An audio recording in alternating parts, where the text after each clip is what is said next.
Bon, il y a une théorie qui faisait énormément polémique il y a quelques temps avant la Jump Festa, comme quoi Boruto n'existe pas. Boruto n'est que le rêve de Naruto.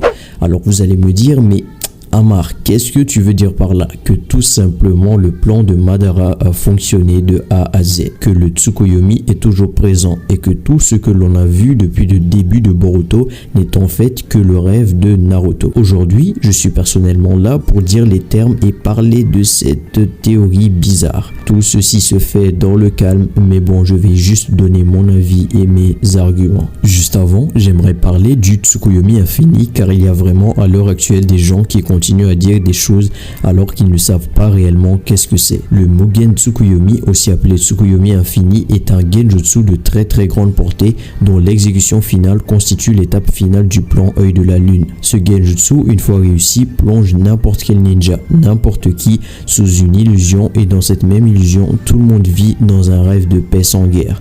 Un monde ou un rêve qui devient éternel, où tout le monde est heureux. Dans ce genjutsu là, tout le monde vit un rêve, et dans ce rêve là, il est bien censé ne pas avoir de cauchemar, de drame, de mort ou tout ce que vous voulez. Par exemple, Hinata Hyuga dans son rêve était assis sur un banc près de Naruto sous les yeux de Neji et Hanabi. Deuxièmement, Gaara qui revit une enfance heureuse avec sa famille au complet et part jouer avec Naruto à une certaine époque. Ou encore le rêve de Rock Lee qui bat Naruto et obtient le cœur de Sakura Haruno. Alors il y a quelques moyens d'échapper au Tsukuyomi. La lumière émise par le reflet du Rin Sharingan de l'utilisateur sur la lune finit par s'éteindre au bout d'un court laps de temps. Ceux qui ont réussi à se protéger du clair de la lune ne sont donc pas affectés par le maléfice. Sasuke fait d'ailleurs référence à cette technique comme étant un genjutsu lancé grâce au Rinnegan.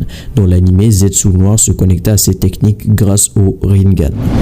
Il y a vraiment trop de possibilités que Boruto existe bel et bien. Déjà, on a pu remarquer que à la fin du conflit ninja, Naruto et Sasuke ont libéré et sauvé les ninjas de cette illusion infinie. Deuxièmement, Sasuke avait bel et bien protégé l'équipe 7 au complet avec son Susanoo, d'où le fait qu'il y avait eu le fameux combat à la vallée de la faim par la suite. Franchement, quand j'ai entendu qu'il y avait des gens qui pensaient que cette théorie va se réaliser à tout prix ou allait se réaliser, j'ai pété un câble. Et franchement les gars, vous devez voir la réalité en face, tout comme le dirait Madara Uchiwa. Déjà, comme je l'avais dit, dans le Tsukuyomi infini, tout le monde est censé vivre dans la paix et dans ce rêve, il n'y a pas de cauchemar. Or, vous aurez bien pu le remarquer, il y a eu la mort de Kurama, de Onoki et même de Ao. Il y a également eu la présence de nouveaux Otsutsuki qui avaient chacun leur histoire et leur mystère. Donc déjà rien que là, on a de quoi contrer la théorie à 70%. On a vraiment beaucoup trop avancé dans Boruto, que ce soit dans le manga, dans l'anime, et pour nous dire que l'univers est purement fictif, il n'existe pas, etc.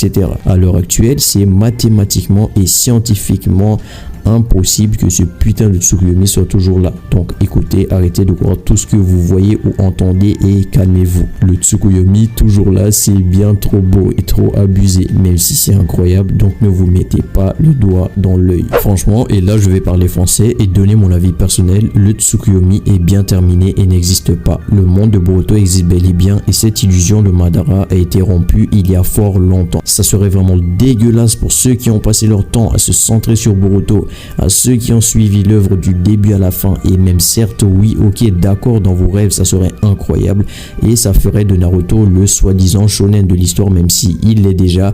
Mais écoutez, encore une fois, vous devez voir la réalité en face. Arrêtez de raconter des bêtises, du n'importe quoi. De toute façon, ce qui arrivera, arrivera. Comme je l'ai dit, il ne faut jamais dire jamais, mais les gars, si vous avez bien regardé Boruto et même Naruto, vous devez comprendre que la fin de Naruto et Boruto, à quel moment on aurait pu penser que Boruto n'existe pas et qu'en fait ce n'est que le rêve de Naruto.